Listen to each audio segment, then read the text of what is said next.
Hello friends, कैसे हो?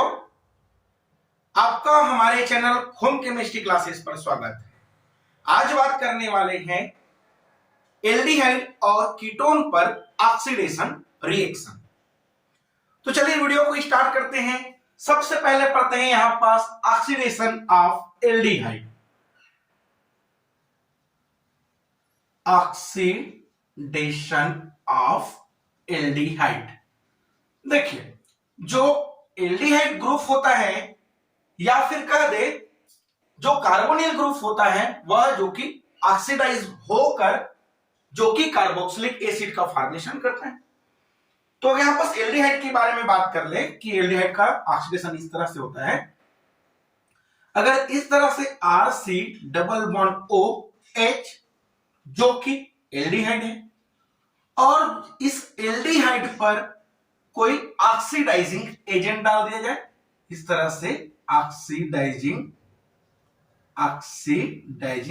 Agent अब करेगा इस तरह से। जब ऑक्सीडाइजिंग एजेंट डालेंगे तब ऑक्सीडाइजिंग एजेंट का काम क्या होता है? ऑक्सीजन देना। तब यह ऑक्सीजन जो कि एल्डिहाइड में चले जाएगा।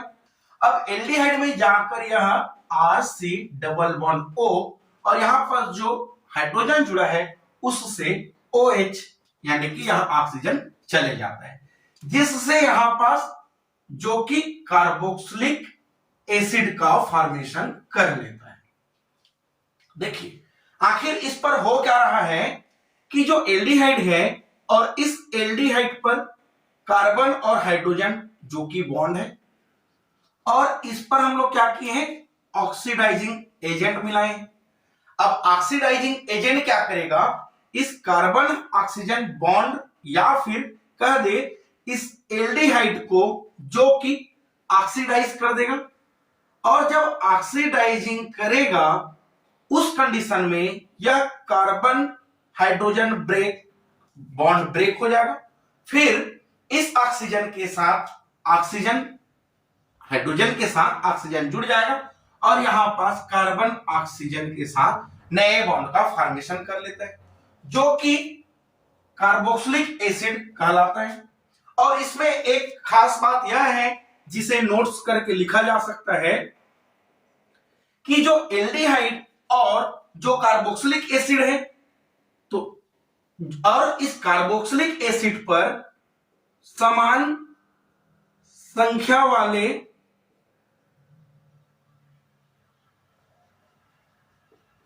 या फिर कह दे समान कार्बन की संख्या वाले प्रोडक्ट का फॉर्मेशन करता है। कैसे? अगर एग्जांपल के थ्रू इसको समझने की कोशिश करें तो यहां पास CH3C डबल बॉन्ड O और यहां पास H की बात कर ले जिसे एसिटेल्डिहाइड कहा जाता है। और इस एसिटेल्डिहाइड में कार्बन की संख्या 1 और 2 है और जब इस एसिटेल्डिहाइड को ऑक्सीडाइजिंग एजेंट के थ्रू ऑक्सीडाइज कर दे तब ऑक्सीडाइज करने से यहां पास ऑक्सीजन आ जाएगा। तब यह कंपाउंड CH3C डबल OH बना लिया। अब देखिए, इस पर कार्बन की संख्या 1 2, यहां पास भी कार्बन की संख्या 1 और 2, इस तरह से यहां पास समान कार्बन वाले संख्या का फॉर्मेशन करता है। देखिए, यहां पास हम लोग एक शब्द बोल रहे हैं यहां पास ऑक्सीडाइजिंग एजेंट। तो ऑक्सीडाइजिंग एजेंट की बात कर ले तो जो ऑक्सीडाइजिंग एजेंट है इस तरह से समझे। ऑक्सीडाइजिंग एजेंट जो होता है वह दो तरह से होता है। एक तो होता है स्ट्रॉन्ग ऑक्सीडाइजिंग एजेंट और एक होता है जो कि वीक ऑक्सीडाइजिंग एजेंट।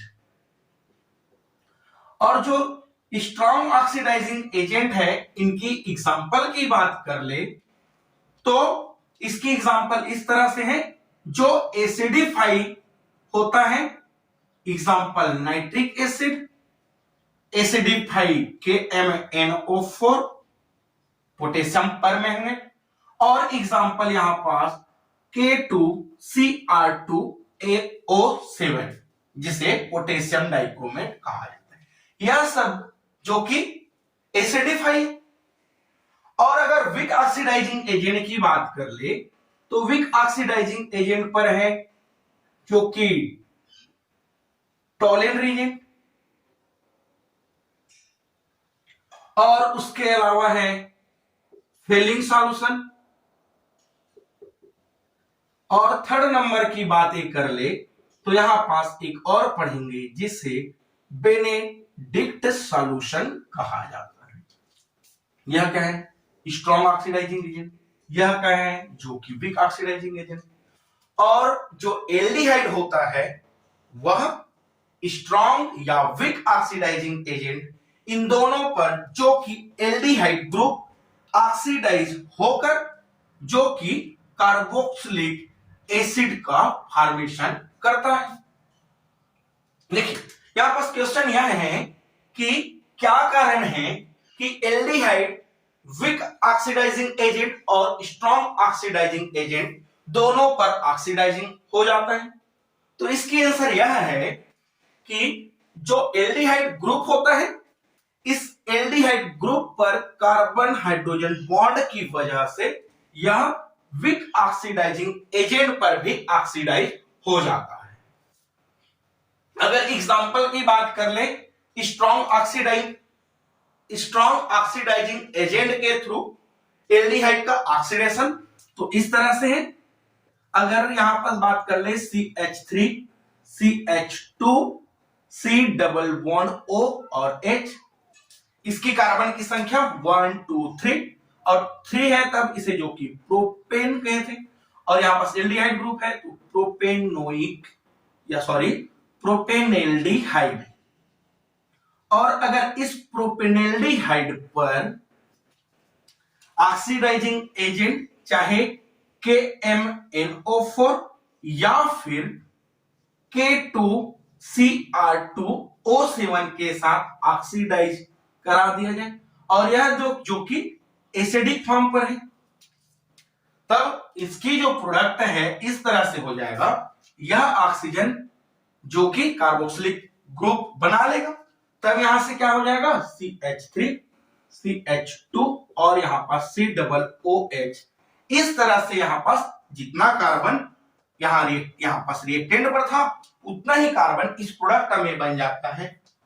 और इस प्रोडक्ट का नाम जो कि 1 2 3 और 3 को बोला जाता है प्रोप, और जो कि यहां पास प्रोपेनोइक एसिड का फॉर्मेशन कर लेता है। तब इस तरह से इसे ऑक्सीडाइजिंग एजेंट के थ्रू ऑक्सीडाइज किया जा सकता है। चलिए यहां पास बात करते हैं टॉलेंट रिएजेंट, फेलिंग सॉल्यूशन और बेनेडिक्ट सॉल्यूशन के थ्रू ऑक्सीडेशन। इसको स्क्रीनशॉट ले लेंगे।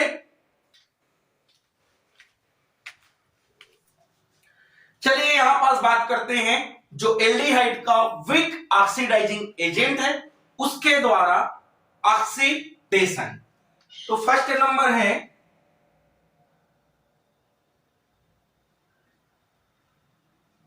टॉलेन रिजेंट के द्वारा ऑक्सीडेशन। देखिए टॉलेन रिजेंट की बात कर ले तो टॉलेन रिजेंट क्या होता है?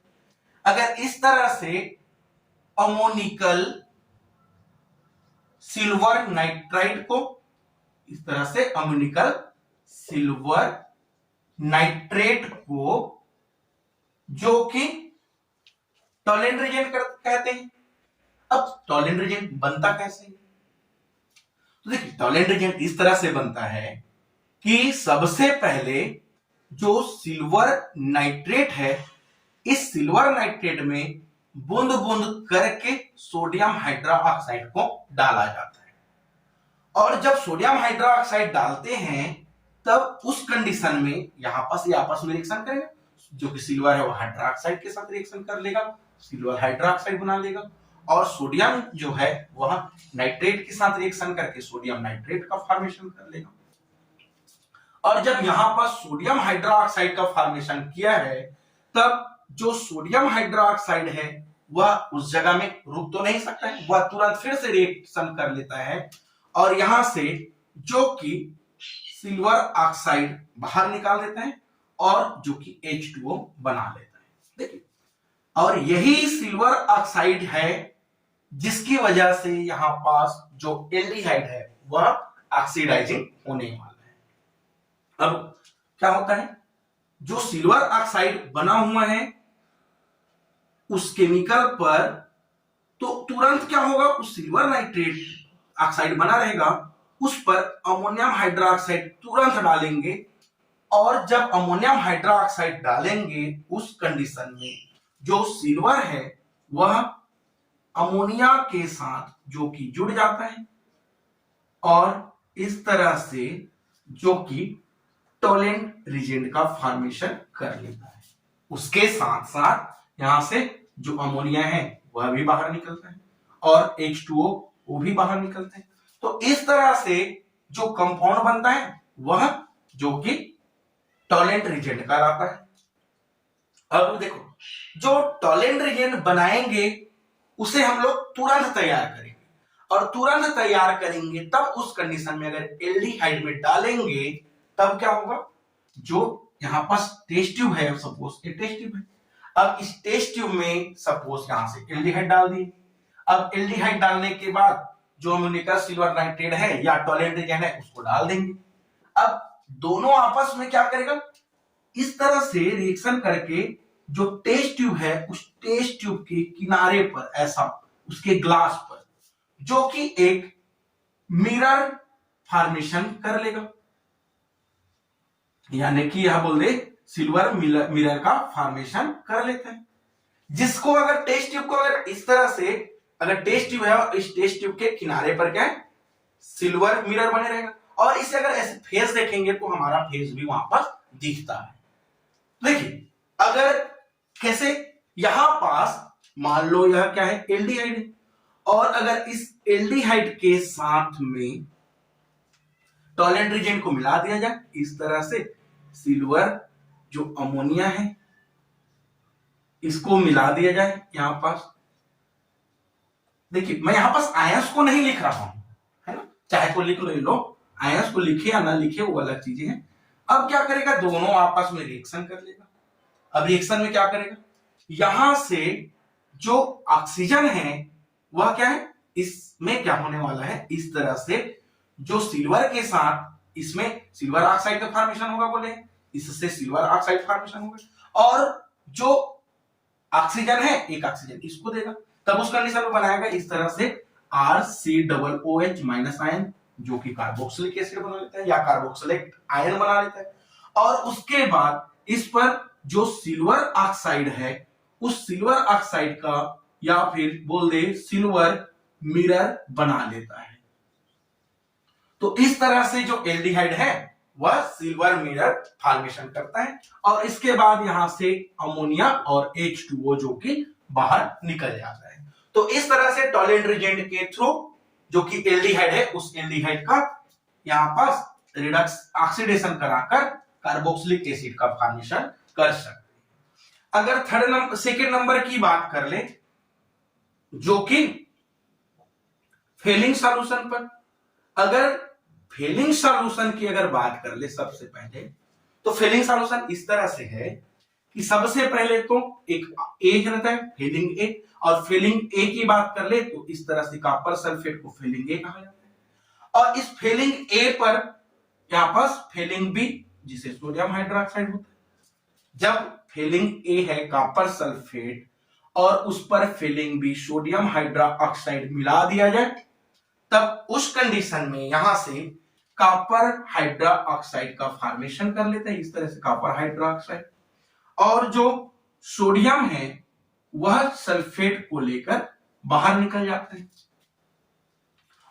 और यहां से जो कॉपर हाइड्रोक्साइड है इस तरह से कॉपर हाइड्रोक्साइड, वह कॉपर हाइड्रोक्साइड कुछ समय बाद ही जो कि यहां पास इस तरह से कॉपर ऑक्साइड बनकर बाहर निकल जाता है और H2O भी बाहर निकल जाता है। अब क्या होगा, यही है कॉपर ऑक्साइड जो कि फेलिंग सॉल्यूशन का।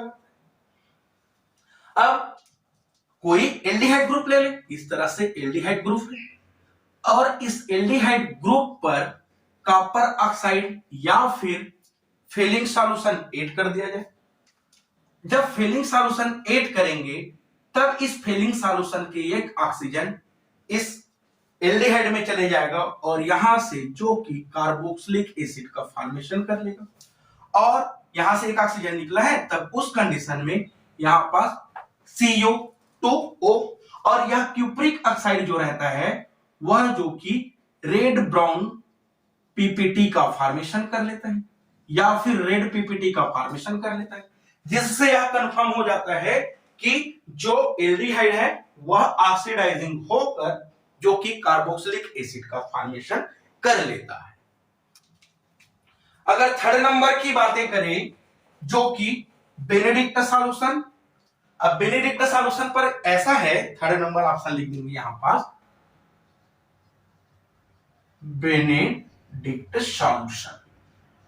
देखिए बेनेडिक्ट सॉल्यूशन की बातें करें तो बेनेडिक्ट सॉल्यूशन भी सेम कॉपर हाइड्रोक्साइड है, और अगर इस कॉपर हाइड्रोक्साइड की बात कर ले तो कॉपर ऑक्साइड और H2O का फॉर्म कर लेता है। तब इस बेनेडिक्ट सॉल्यूशन में कॉपर ऑक्साइड है वह एल्डिहाइड के साथ इस तरह से रिएक्शन कर लेगा। अब रिएक्शन करेगा, जो कॉपर ऑक्साइड है किस तरह से रिएक्शन करेगा, यहां से फिर से 2 मॉलिक्यूल्स कॉपर ऑक्साइड का इसको जो कि ऑक्सीजन दे देगा, जिस पर जो कि कार्बोक्सिलिक एसिड का फॉर्मेशन कर ले। उसके बाद क्यूप्रस ऑक्साइड फिर से बना लेते हैं और इस क्यूप्रस ऑक्साइड का जो कि टेस्ट ट्यूब पर फिर से पीपीटी देगा, जिसमें रेड ब्राउन पीपीटी यहां से देगा। तो इस तरह से जो एल्डिहाइड है उस एल्डिहाइड का टॉलेंट रीजन, फेलिंग सॉल्यूशन और बेनेडिक्ट सॉल्यूशन के थ्रू एल्डिहाइड का जो कि ऑक्सीडाइजिंग कर कार्बोक्सिलिक एसिड का फॉर्मेशन किया जा सकता है। चलिए यहां पास नेक्स्ट देखते हैं, चलिए इसको इसकी साथ ले लेंगे। चलिए यहां पास बात करते हैं जो ऑक्सीडेशन है वह कीटोन का, ऑक्सीडेशन ऑफ कीटोन। देखिए हम लोग इसके पहले एल्डिहाइड के ऑक्सीडेशन की बात किए थे, और जब एल्डिहाइड के ऑक्सीडेशन की बात किए थे तो इस तरह से जो एल्डिहाइड ग्रुप था RC+O या ऑक्सीडाइजिंग होकर जो कि कार्बोक्सिलिक एसिड का फॉर्मेशन किया था, और एल्डिहाइड में जितना कार्बन था उतना ही कार्बन जो कि कार्बोक्सिलिक एसिड में था। लेकिन यहां पर जो कीटोन होता है, इस कीटोन का अगर ऑक्सीडाइज करा दिया जाए उस कंडीशन में जो कीटोन है वह ऑक्सीडाइज तो होगा, लेकिन इस पर भी कंडीशन है।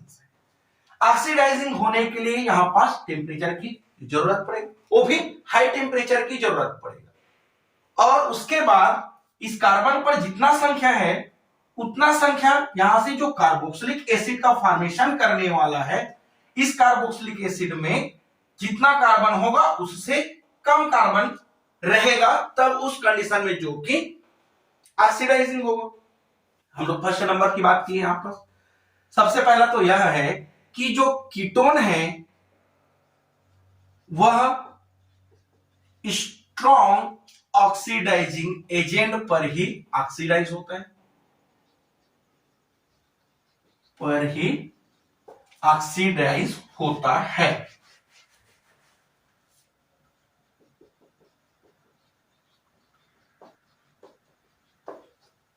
कंडीशन नंबर सेकंड यह है कि क्वेश्चन अगर समझ लिया हम बस कि क्या कारण है कि यह स्ट्रॉन्ग ऑक्सीडाइजिंग एजेंट पर ही ऑक्सीडाइज होता है, वीक ऑक्सीडाइजिंग एजेंट पर जो कीटोन है वह ऑक्सीडाइजिंग क्यों नहीं होता है।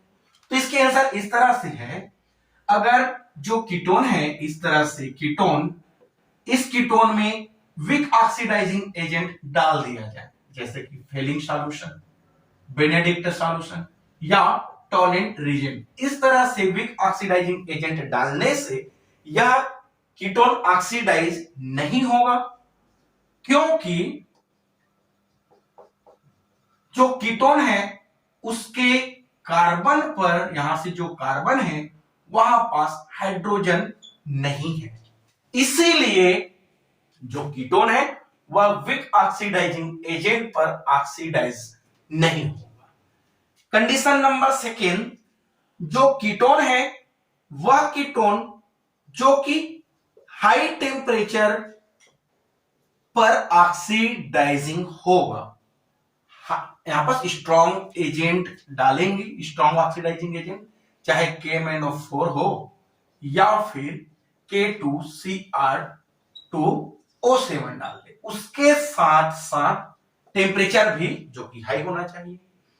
थर्ड नंबर कंडीशन यह है कि जो कीटोन है और उस कीटोन्स में स्ट्रॉन्ग ऑक्सीडाइजिंग एजेंट डालेंगे, ऑक्सीडाइजिंग एजेंट, और उसके साथ साथ हाई टेम्परेचर रहेगा, तब यहां पास कार्बोक्सिलिक एसिड का फॉर्मेशन करेगा।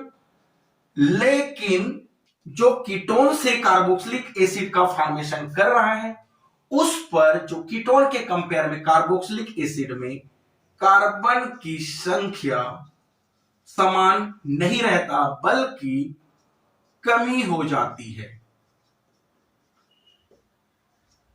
उदाहरण की बात कर ले इस तरह से, एग्जांपल CH3C+O और इस तरह से CH3 जो कि एक कीटोन है। अगर इस डाइमेथिल कीटोन को ऑक्सीडाइजिंग करा दिया जाए K2Cr2O7 के एसिडिफाई पर, तब होगा क्या, यहां से जो ऑक्सीजन है वह निकलेगा और वह ऑक्सीजन जो कि यहां पास हो चाहे इस जगह में जो कि आके जुड़ जाएगा। चलिए ऑक्सीजन जाके जुड़ा, तब कैसे होगा, यहां पास जो कार्बन कार्बन के बीच में जो बॉन्ड है वह बॉन्ड जो कि ब्रेक हो जाएगा। कोई एक बॉन्ड को ब्रेक कर देंगे, जैसे कि इस बॉन्ड को ब्रेक कर देते हैं, तब क्या बनेगा, CH3C+OH। अगर इस जगह और लिख दिया जाए तो यहां से भी क्या फॉर्मेशन करने वाला है, CH3C+OH के जगह में यहां पास इस तरह से बना लेगा, और यह जो कंपाउंड है वह क्या बना लेगा, इसके साथ बनेगा वो HCHO जो कि फॉर्मिक एसिड बना लेगा। तो इस तरह से जो कि यहां पास इसकी ऑक्सीडाइजिंग एजेंट के थ्रू ऑक्सीडेशन होकर दो दो ग्रुप यहां पास कार्बोक्सिलिक एसिड का फॉर्मेशन करते हैं। अगर इस कार्बोक्सिलिक कीटोन की बात कर ले तो कार्बन की संख्या 1 2 3 था, इसमें अगर बात कर ले तो 1 और 2 है, इसमें अगर बात कर ले तो कार्बन की संख्या 1 है। तो जितना कार्बन की संख्या रहता है उतना प्रोडक्ट पर नहीं होता बल्कि प्रोडक्ट पर की संख्या में जो कि कमी आ जाता है। अच्छा, यहां पर दिक्कत यह है कि अगर एक एग्जांपल और ले ले कि CH3 CH2 CH3 CH double bond CH2 और इस तरह से CH3, यह तो जो कि सिमेट्रिकल था। अब इसकी बात कर ले तो यह जो कि अनसिमेट्रिकल है, और इस अनसिमेट्रिकल कीटोन पर ऑक्सीडाइजिंग एजेंट K2Cr2O7 या फिर KMnO4 के साथ रिएक्शन करा दिया जाए, और रिएक्शन कराने से हमें पता है यह भी ऑक्सीडेशन देगा। क्यों, क्योंकि यहां पर जो टेम्परेचर है वह हाई है, और हाई टेम्परेचर की वजह से यहां पर ऑक्सीजन ऐड होगा। तब यहां से क्वेश्चन यह है कि जो यहां पर OH ग्रुप है वह OH ग्रुप किस कार्बन की ओर लगेगा। पहला तो यहां पर CH3OH इस साइड या फिर CH3CH2 COOH कौन से साइड लगेगा। तब यहां पास एक रूल आ जाता है जिस रूल को पॉप ऑफ रूल कहा जाता है। अब इस पॉप ऑफ रूल को समझे इस तरह से कि अगर अनसिमेट्रिकल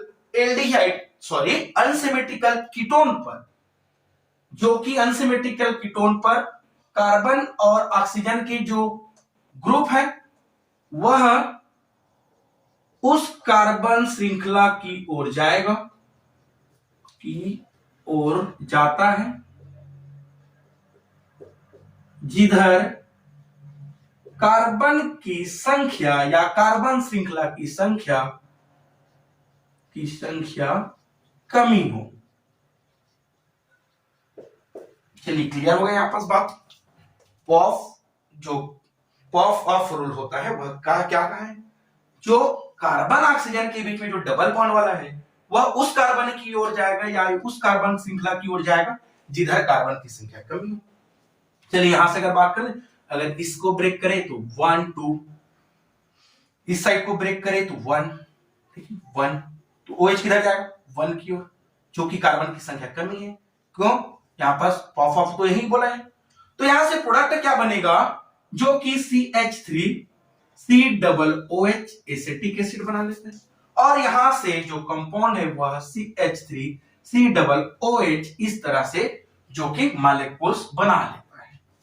देख, यह जो था यहां पास मेजर प्रोडक्ट है, मेजर प्रोडक्ट, और अगर यहां पास चाहते तो यहां से माइनर प्रोडक्ट भी इस तरह से बन जाता। अगर OH इस साइड रह जाए तब क्या बनाता है, यहां से CH3 CH2 COOH, और एक कंपाउंड क्या बनाता है यहां से, यहां पास formic acid CO C carbon यहां पास HCOOH फार्मिक एसिड। तो इस तरह से कंपाउंड बनता, और यह क्या है, माइनर प्रोडक्ट है। और माइनर प्रोडक्ट की वजह क्या है, यहां पास पॉफअप रूल क्या कहता है कि CO वाला जो ग्रुप है वह उस कार्बन की ओर जाएगा जिधर कार्बन की संख्या कमी हो, तो इस साइड कार्बन की संख्या कमी था, इसलिए यहां पर दो मॉलिक्यूल एसिटिक एसिड का फॉर्मेशन कर लेते हैं। चलिए यहां पास एक क्वेश्चन की बात कर ले, इस क्वेश्चन को बना के देखते हैं। अगर यहां से CH3 C11O CH2 फिर CH3 जो मॉलिक्यूल्स है, और इस मॉलिक्यूल्स का KMnO4 और सल्फ्यूरिक एसिड जो कि एसिडिफाइड नेचर पर है, और इसे जो कि हीट किया जाए उस कंडीशन में यहां पास कौन सा प्रोडक्ट बनेगा। तो इस क्वेश्चन को आप लोग बनाओगे, तो यहां पास इस तरह से जो एल्डिहाइड और कीटोन है उसकी जो कि ऑक्सीडेशन होता है। तो इस तरह से आज के लिए बस इतना ही, मिलते हैं नेक्स्ट लेक्चर के साथ। Thank you.